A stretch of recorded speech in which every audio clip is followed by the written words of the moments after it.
Good morning. We got some stragglers coming in during the last coffee fill up there, it looks like. I'm Dave Adair. I'm from Solas BioVentures in Chattanooga, Tennessee. It's a hotbed of medtech biotech. We're the largest and the smallest biotech medtech firm in all of Chattanooga. Of course, we're the only one, but kind of like Chipper, right? Today, Scott has asked me to do moderate a panel on the future of early stage medtech. So when the opportunity came about, I asked one of my partners, what should we kind of focus on? And he said, it'd be pretty easy, Dave. Just tell everybody to go home and shut down. I don't think that the death of medtech, I think it's over exaggerated. And I'm seeing a lot of signs of early opening of the gates. And so the 4-year kind of doldrums that we've been in, I think in the next 6 to 12 months is going to get really, really bright. So this is a very timely topic. I'm joined today with 4 incredible talents representing both the EU and the US, and I could never give them credit or much ado for this talent. So I'm going to let each person introduce themselves, starting with Bibi. Thank you, David. Good morning to all. I'm Bibi Sattar Marques. I'm going to give you a little bit of my initial story, how I got here. So actually, I was almost going to med school. But then I realized that wasn't for me. I couldn't dissect frogs. Not then, not now. And so I realized I was at second year at uni. I was doing economics and finance, I know. And I really wanted to work in hospitals. So I applied for volunteer work in the pediatrics and the oncology hospital in Lisbon. And the director of volunteer work denied my application because I was too young for the job. So it took me 6 months to actually convince him to allow me to do the volunteer work. I did it, and it was one of my greatest achievements in my whole life. I learned so much, as you can imagine, in every single aspect. It gave me full insight how a hospital works, how it's run, how to provide better care for patients. This was like a really huge learning for me. And then from there, I went to work for PwC. I also learned there that to never give up, to actually continue and do what you're supposed to do. And then I had some experience in regulation, which actually led me to where I am today. Partnered Buenavista, leading seed and early stage investments in healthcare and biotech, backing founders willing to develop new innovations, new technologies, new solutions. We have a very hands-on approach at Buenavista. We work side by side with our founders. Currently, we have funds investing not only in health tech, med tech, and biotech. At the seed stage, our average ticket would be around 3 million. What is really important for us right in the beginning is to actually understand the problem, the real problem that you're trying to solve with your innovations. Nick? Yep. Hey, everybody. Nick Pachuda, partner at Neovate Capital, $100 million life science fund, 70% medtech, 30% biotech. Ticket size is up to 2 million. And we like to lead. And I think to take off of Dave's comment, there are early stage investors. There are lead early stage investors in medtech. They actually exist. This is just a tiny sampling of a lot of them that are here. You just got to dig us up and find us. But yeah, I was surgeon by training, practiced for 10 years, 25 years in industry, number of exits along the way, led external innovation for Johnson & Johnson MedTech for 10 years, traveling around the world, making early stage investments and partnerships in some key areas of interest. Left J&J in 2020. And joined our first fund. Now we're raising for our second fund. Also built a little company called Precision Life Science Partners, which partners with startup companies around the world to help them hopefully get across the finish line. So great to be here, and I appreciate being part of the panel. Branden? Thanks. Branden Rosenhan. I'm a critical care physician turned entrepreneur and now venture capitalist. I'm the founder of MedMountain Ventures. We're a small physician-driven technical experts, and we're in the west of the United States. So our ticket size is about $500,000 is the first check. And even though we're smaller investors, we also will lead rounds. And I'm happy to be here. Get it. Rob? And Rob Hornby, director at Mercia Ventures. Mercia Ventures is a UK-focused VC. I think we manage about 2 billion AUM today. I think we are the second most active VC in the UK. We've got 250 portfolio companies. Ticket sizes range from 500,000 to 10 million, but we often follow on well beyond that, invest in all sorts of different spaces from orthopedics. We've got a lot in spine, but looking for really anything exciting. We're very wide range in terms of, I suppose, stage of business too, from quite early stage through to late stage commercial. My background is spent a number of years in VC, 10 years before that in kind of M&A and corporate development. And then I was a pharmacologist by training prior to that. So slightly different, more in molecules than devices, but yeah, since transitioned. So nice to meet you. Since we're going to concentrate on early stage med tech, I thought it might be a good idea to level set some of the things that are going on. You heard on the last panel these creative names. When rounds have more names than alphabet soup of fraternities and fraternities at an SEC school, it gets complicated. So to level set you so you understand the game you're going to be playing, because this is a full contact sport, you need to understand what the rules of engagement are. So Bibi and Rob, tell us a little bit about what you're seeing, in the market, so to speak, of pre-seed, seed, minus seed. I think I heard there's a plus seed, A's, etc. And Bibi, why don't you kick us off?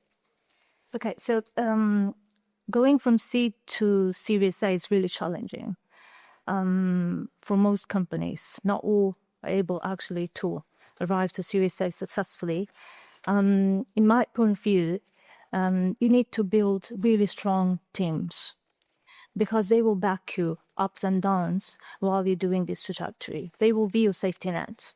Surround yourselves with really talented people, even people that know much more than you, because they will actually back you throughout the whole cycle. It's a very difficult stage going from seed to Series A. You practically have to do everything. You have to prove the concept, build the product, R&D, innovation, regulatory.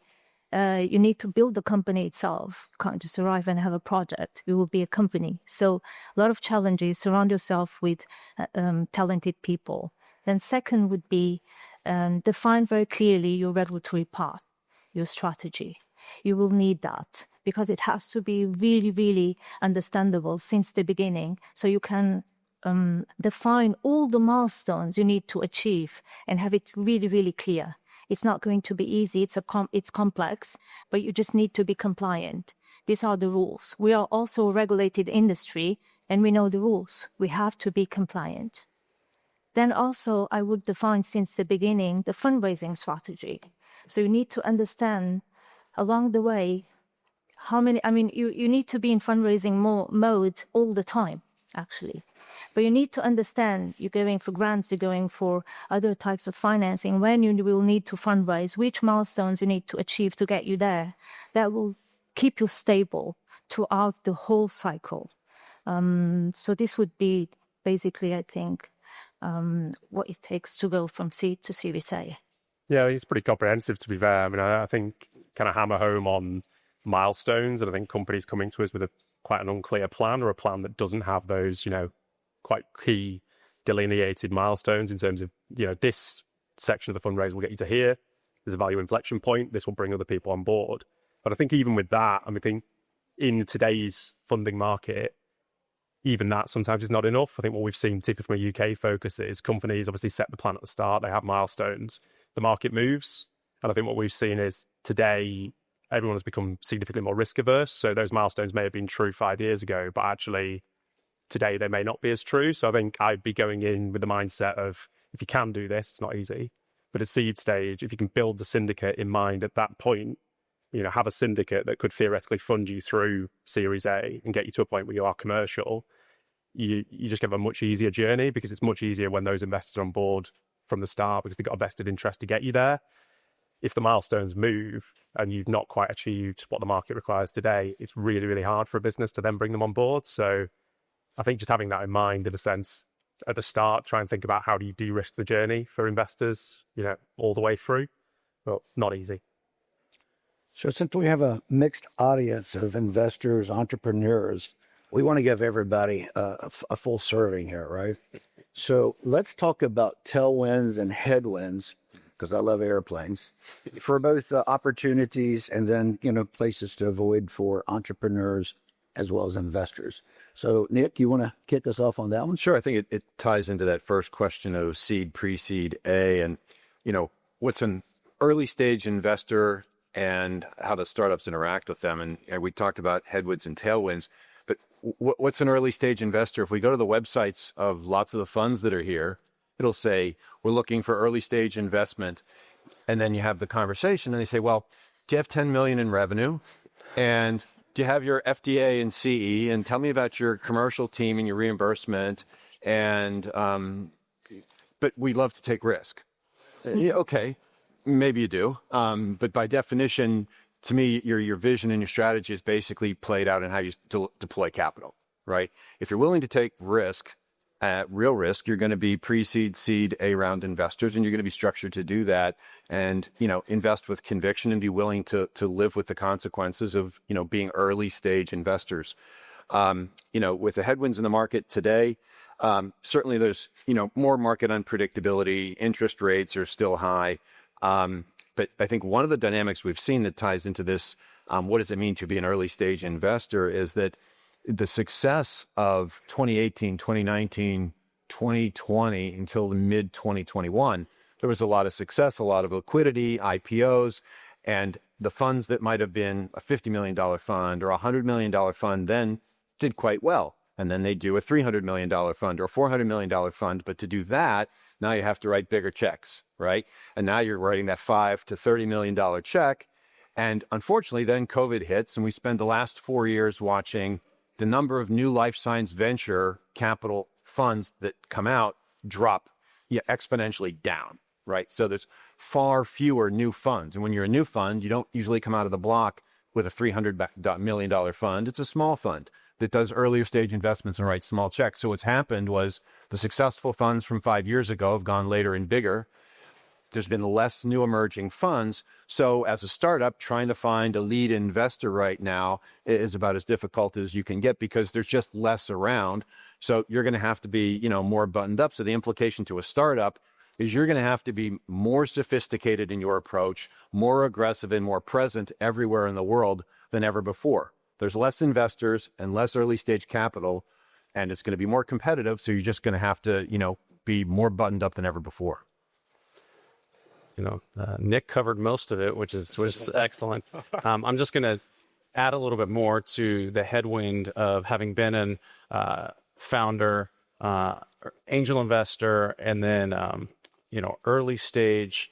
The concept of Series A, seed, Series A and B, to me has evolved downstream. Very much ties into what Nick said about the amount of capital that these funds have, and what I tell our early entrepreneurs, because we are aggressive and we're early, but we probably behave more like a Series A fund of, a decade ago. And so we will take risk, but to us, risk is still, we want to see a little bit of revenue, or at least a real clear pathway where medical devices, and then all things healthcare except pharma. And so again, what people have thought have been traditional pre-seed seed has gone downstream. And we'll tie a little bit into this later, that your angel groups are actually a great opportunity for getting great feedback because they're becoming more sophisticated. So that's a headwind, but it's also can be a little bit of the other side of the coin. Is it's a little bit of a tailwind and can help you because these early angel investors behave like prior seed funds, and they actually can help you a lot. And a lot of them are engaged and want to give you feedback, and they're new angel investors. Another headwind I see in the US is that I came out of the hospital system, HCA Healthcare. It's a large system. And even though they have, their all-time stock price as high as it's been, they are not paying for new products. They're not paying for new services. They really are reducing their budget, and people don't understand that these hospital systems are not going to give you the next opportunity to change something. And they'll tell people that it actually, even though you'll think I'm going to reduce cost of care, they don't think about it that way. If they don't get revenue to that hospital, they're not going to look at the technology. So that's another header. And then in terms of a tailwind, really it's the success and the confidence and also just the talent of early entrepreneurs and how more sophisticated they are. And so while it's competitive to us as an early stage investor, we would argue it's a competitive time and it's tough for capital, but it also is the best opportunities for healthcare improvement and revenue generation than we've ever seen. So since Scott's your legal disclaimer, any comments of reflecting a live or dead person or firm are just purely coincidental, okay? What I think we're hearing here is some real opportunities for people to come in and take advantage. I think since Sir Darwin is British, it's appropriate we're here. This is Darwinism at its finest, right? With the COVID headwind and hangover, you had to adapt and change. And so you as an entrepreneur need to find the opportunities that are out there. When life gives you lemons, make lemonade. Or if you're an investor, the same thing. So appreciate those comments. How about we switch gears? Because in the States, we don't have as much prevalence, particularly recently with the changes at the NIH, SBIR grants and so forth. But here in the EU, you have a very robust program. So I'd ask the panelists, if they would, to talk about the pros and cons of finding grants, government, and any other place you can find money. Why don't we do Bibi, and then I think we'll have, how about Branden follow that one, okay? Okay.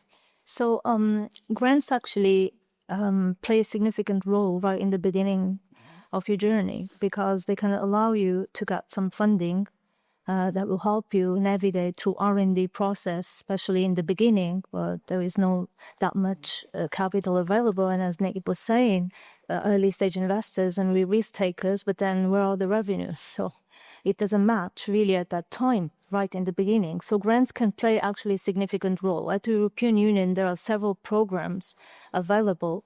At the EIC, for example, we also know that only around 6% of the applications actually are approved. But it can also mean that if you study properly how the process is built and how you need to do the application, it can be actually worthwhile doing that application because it will give you the capital necessary to take off. Then I think in terms of grants and subsidy strategies, there are other programs available, regional programs, that will maybe oblige you to create a subsidy in some specific regions and locals. I can give you, for example, in Portugal, we have some tax benefits related to R&D in investment. Also in Spain, a lot of programs existing that help technologies and innovations founders, startup companies to actually navigate through those initial times. What I would advise is that study very in detail all the programs available. Understand where you can combine your access to talent at the same time and the subsidies available so you can match them because they will oblige you to have a geographical presence where you're going to receive this type of subsidies or funds. But I would say it is an advantage. It is available money and you should take this opportunity and include in your financial strategy. In the U.S., everyone knows, and as Dave mentioned, a lot of reduction in NIH grants, also the amount of SBIR money that's available. So the companies, especially the early ones, are struggling. But I think there's actually a positive in that, which maybe well, let me go back. First, there are states that still give grants. There are states that still will give opportunities for companies to relocate. For example, one in Oklahoma, I know a company, city there. And then there's another in Maryland, they still have companies that can get a state-sponsored tax grant. So the states still compete for excellent startup companies to come and get the tax benefits or to get even state grants.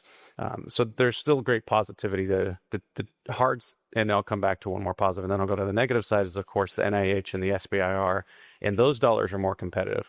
But I've actually seen recently something that's very positive for that. And so while it's more challenging to get capital, I'm seeing these healthcare institutions, sort of the ivory tower of the large universities and other systems and different hospitals, are allowing now more industry to come in and actually do research with them and trials, because they don't have the government money anymore. They still have to pay their overhead. They still have to pay their professors. And so that's an exceptional opportunity to go back to your investors, especially as you're an entrepreneur that has some capital. You say, look, something we couldn't do before. We have a company right now, Hopkins, and we would have never been able to do a trial with Hopkins. They're sort of, we're ivory tower. You guys are not going to maybe, coordinate with us and collaborate with us. And now we know that they need capital. Now they might say that maybe it's not Hopkins, maybe it's someone else, but there are opportunities on both ends. So still states. And then I actually view, even if you can get that extra capital, and you go press on your current investors, you say, look, this is changing the game for us. We're going to this large hospital and this large hospital, and we're going to have these opportunities to get these next milestones so that we can then continue to improve and have success with the companies. So I think in summary, all capital has cost. Understand those costs going into it, whether it's a government grant, investors, etc. Darwin, again, at work here, we've experienced much the same. Some of these prestigious institutions who previously had to hold their nose to industry now are welcoming, coffee, donuts, the whole bit. Please come in, work with us. So it is a changing tide. So some real opportunities there. So this is, I think, where I may want to take some notes. I think this is a great one here. It's a pet peeve. Don't follow investors to the bathroom to pitch your company. Yeah, right. So that's a freebie for you today. But these experts here are going to give you some more. We're going to talk about how to influence people and gain friends, i.e., how to be successful in your funding endeavor. And so I'm going to charge Nick and Rob with this one. So Nick, you want to kick it off, and then we'll go to Rob? Sure. I don't know if I'm the best person to target of how to make friends. But I think it starts with just the basics of, are you present, right? Look at this, the LSI series has, the access to all the people you need to get to around the world, whether you're in Singapore or Barcelona or London or Dana Point, right? Are you out there looking? Whether it's grants, as a venture investor, I love companies that are finding grants. It's just, to us, it's free money that doesn't dilute anything. So if you're out trying to talk to all the big late stage growth investors and you don't have any money and you haven't tried to get a grant, that's a challenge. But it's part of, are you hungry enough to do what it takes to get across the finish line in your funding and then later commercialization and exit, et cetera? Are you hungry? And does that mean, are you hungry enough to do your homework? Do you know the fund you're talking to, what stage they are, what is their focus? And if you're not sure, look where they've deployed capital already. The best way, again, to find out someone's strategy is to see how they spend money. So do you know your audience? When you're in that meeting with the next investor, did you at least look at them on LinkedIn to know who you're talking to and what they're up to? Or are you just giving the same pitch to everybody all the time? And I'll speak for myself, but I'm sure the panel sees the same thing. If you're shotgunning your approach to all of us with the same story to everyone, you might get a zinger that I will ask about, well, tell me about Neovate Capital and my first fund, Mountain State Capital, and what was interesting to us and why do you think it's a good idea to talk to us? So know your audience and, have something that's more compelling than, here's my capital plan, I'm going to 5 million, this is the milestone, it's going to be awesome. Just something that's going to get us to be friends before we're business partners. That's my best piece of advice. Yeah, I think, again, pretty comprehensive. I think being present is very important. It's easier to make connections when you're face-to-face with someone than a pitch deck coming through an email. So I think, those touch points are really important. Persistence, I think, most of the investments we make are not made the first time we meet someone. It might be over the course of a year, 18 months, 2 years, multiple meetings. You get to know the people behind it. I think that's really important. You've got to trust those people. But also, I suppose, you see a story and it's quite helpful actually as part of diligence to see how that story progresses before you put your money in the bank. So I guess a no on day one doesn't necessarily mean it's a no forever. So I think just keep going, as hard as that may be sometimes. I think I said it before, being realistic about milestones and the plan and what you can achieve in each phase, why it makes sense for, I guess, an investor to come on now versus, why they might wait for the next time or the time after. Be very clear why, that makes sense, what you'll achieve in that phase, what the value inflection points are from that, and then what you do there as well. And I think just being realistic, speak to a lot of people at each phase. So don't just focus on this phase, but think about what's the next phase, growth investors or Series A investors. What do they need to see? And come to the investors, I guess, armed with that information, because, you know, we see a lot of different companies. We can't know all the specific milestones for each business. It's a lot more helpful when you sort of step through those going, right, we'll achieve this in this phase. We spoke to X, Y, and Z people that have said that's enough to raise the next round. Kind of do the homework for us, because you just can't always do that, sadly. Like, we see hundreds of opportunities a year. You want us to kind of be hooked and go into depth. So, you know, just helps along the way. So in summary on that one, you have to kiss a lot of frogs, but make sure that if you're being smart, you don't have to kiss as many frogs. Okay? Mm-hmm. So know your homework, know the fund. The LSI app is great, but anybody with ventures on their name does not mean that they're automatically going to invest. So you help yourself, because you have a limited amount of time here. So try to make sure you're targeting the right audience. And so that's know the audience. So this is a difficult one, okay? And I've already had pushback. I think that there's questions around this. But can development and commercialization coexist? Some examples to think of, would be a early platform that could scale and grow to something bigger. Could be that you're commercializing in Europe while you're doing regulatory studies in the U.S. Or now more common, actually opposite, with the MDR. We're doing things in the U.S., then come into Europe. So why don't we kick off with Nick, and since you had the J&J background, and then we'll let Branden pile on at the end of the tush push. Yeah, well, whether it's J&J or the New of A Capital, I've never invested in science projects, right? Life science innovation, if you're going to spin out of a university or wherever the innovation comes from, it's a three-legged stool. Do you have a clinical problem, or are you focused on solving a big clinical problem? From the last panel, that was a great thing. Tackle something big if you're going to try, because it's hard. Number two, are you balancing the science and the technology and the feasibility of getting that across the finish line? And then finally, is there a market opportunity? Are you investable? Are you exitable? Or are you going to be able to grow commercially? So when I hear a story, and you can always tell who's telling it. If it's an MD, it's the clinical problem, we're going to solve the biggest thing in the world. I haven't thought about how to get it through the FDA, and I don't know how to commercialize it, but it's going to be amazing, right?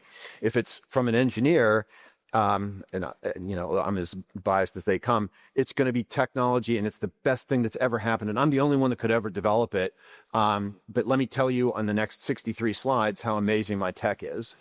And then finally, on the business side, everything has to be $1 billion platform opportunity. It doesn't have to be. There are lots of, as we say in the U.S., singles and doubles. They don't all have to be home runs, right? It just has to make financial sense. But my takeaway on, early stage investment is I want to hear all three. I want to hear the clinical problem. I want to hear your technical and development plan. And I want to hear go-to-market capital and exit plan. And I don't care what stage you are. I want to hear at least those basic elements. Branden? Yeah. So I think in terms of, it ties into what I said before, that or at least what we've alluded to, is that you have to be very creative, and this ties into who are you going to meet with, who are you going to ask for, but as you go, how creative are you going to be at that early stage? Again, Dave said the MDR happened. Our first companies, easy to get to Europe. We actually had a largest customer that was in Europe when our company was acquired. That was a big sort of positive. And then MDR changed everything. Our early stage medical device companies don't even look at MDR. But something I've seen recently, and again, it's for those very creative and very hardworking entrepreneurs that will think, man, the US is the best market, of course, the largest market. But we can go find other opportunities to get some early capital, get some traction, whether it's a very small system, not generate the revenue, but at least get that milestone that can really get us the capital in the next stage that we need in the U.S. For example, a lot of us came from Singapore, where LSI had a first conference there, and we were not baffled, but even as looking for LPs, at how smart and thoughtful they had been, and how much technology they had started in Singapore and the innovation that they've had. So whether it's Singapore, even South America, some of the large companies where people go and do their tests, their trials, those are opportunities to still, if you're very creative and you think outside the box, you're going to get opportunities to get revenue and then maybe push back into the U.S. and then, of course, over to Europe. Okay, now we're going to do a batter round. Our topic's going to be how to lose an investor in 10 seconds and teach you how to properly say hello and stick the first date, okay? Because you're wanting a fast yes. Newsflash, there are no fast yeses in venture capital, okay? A fast no is the best you can hope for. And while that's not what you want to hear, a mercy death is sometimes beneficial, okay? So a forever maybe will kill you. So with that background, we're going to we'll start with Rob and we'll work backwards. And tell us some do's and don'ts there, Rob. I mean, I suppose if you want to lose an investor in 10 seconds in a positive way, so you don't want to waste a load of time and have loads of conversations that aren't relevant, I guess be very clear up front about, where the business is, the capital requirements, what that plan looks like. I think I've seen a lot of businesses be maybe slightly opaque around where they are, the traction they've got. They might suggest they're slightly further along than they are.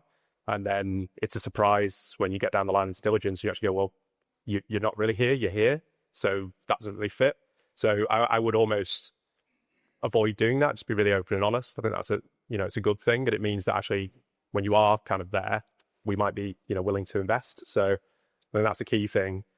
I think as well, just be very clear on who you're speaking to as well. So, talked about it before around, know the fund, know the investor, know their interests in a sense. Like people, are quite open about what we like, we don't like, the stage, so, size of check we'll write.